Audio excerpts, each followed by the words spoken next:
I'd like to start this video by saying that I'm not an expert on music in any way, shape, or form, and that anything that I say here could be wrong. It's only my opinion, and you can do with it what you want. I've noticed a trend with most popular songs being obsessed with vanity and selfishness.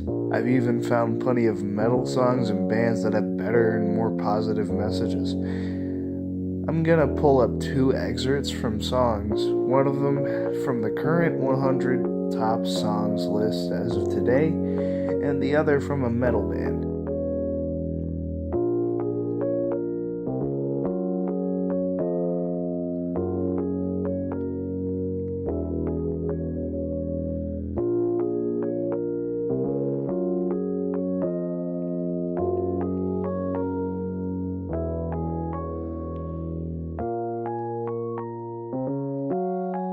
Unsurprisingly, the metal song has deeper, more meaningful lyrics. The samey, vain nature of songs that has just sprung up in the past several years isn't healthy for the industry or the people listening to it. A lot of the songs in the last several years have had incredibly empty meanings. They only talk about how much money the artist makes, or how much drugs they do, or how much casual sex they have. It isn't to say that the songs themselves are bad, it's that the artists have a responsibility to make sure that what they're putting out isn't going to hurt people. People use music as a vice to de-stress. I mean, I do at least. It's a leisure activity like watching TV.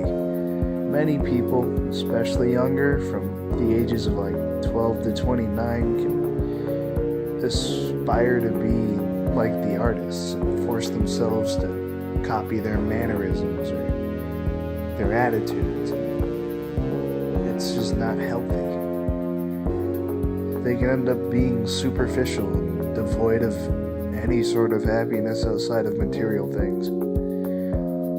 It creates a generation of self-absorbed and depressed, melancholy people who don't know why they're unhappy. And then they circle back to the same vain music they used to have a moment of levity and grow vindictive and envious of other people's happiness. They keep spiraling downward if they aren't aware of just how self-destructive these messages from these songs actually are. Bands who are predominantly religious, however, tend to hold themselves up to a higher standard. Metal bands like Demon Hunter, Skillet, Thousand Foot Crutch, As We Ascend, I Exist.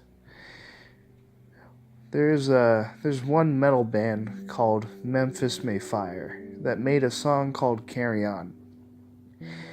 It's about refusing to write the same empty and vain songs that more popular artists do because they have values that they stand for and aren't willing to compromise them for money and fame.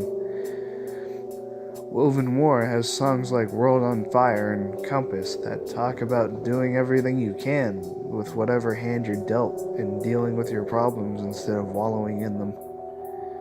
Papa Roach made the song Help about recognizing a problem within you and reaching out for help because you yourself may not know the answers.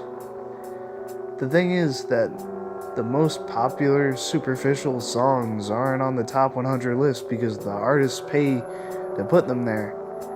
It's because we listen to them, and we let it change how we act. Unfortunately, that kind of music makes a lot of money. Because who wouldn't want to live the lives that the artists have at face value? The problem arises with the adoption of that selfish mentality. Anyone who has a sizable amount of money can tell you, money doesn't make you happy. At least not for long. Living that self-indulgent lifestyle lacks the emotional fulfillment you would get from real, authentic relationships. The point I'm trying to make is that when metal bands have more positive messages than the biggest artists, that we need to do some serious self-reflection, not turning our heads from what we don't like about ourselves, and think about how our entertainment has shaped our identity, and then cease from letting it do any further damage. But if there's one thing we can all agree on, It's that country music sucks ass.